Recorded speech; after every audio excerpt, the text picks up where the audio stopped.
For most repairs or maintenance you'll need to do on a lawn tractor, the first step is to remove the mowing deck.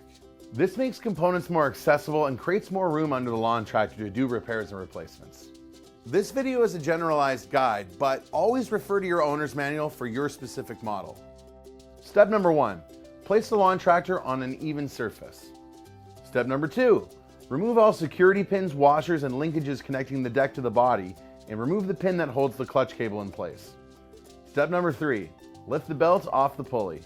The mowing deck is now free from the tractor body and can be pulled out from beneath the lawn tractor. Before reattaching it, give it a good cleaning to maintain peak performance. Thanks for watching. If you have any questions, be sure to leave them for us in the comments below, and don't forget to subscribe for more useful videos. While you're at it, visit us at eReplacementParts.com.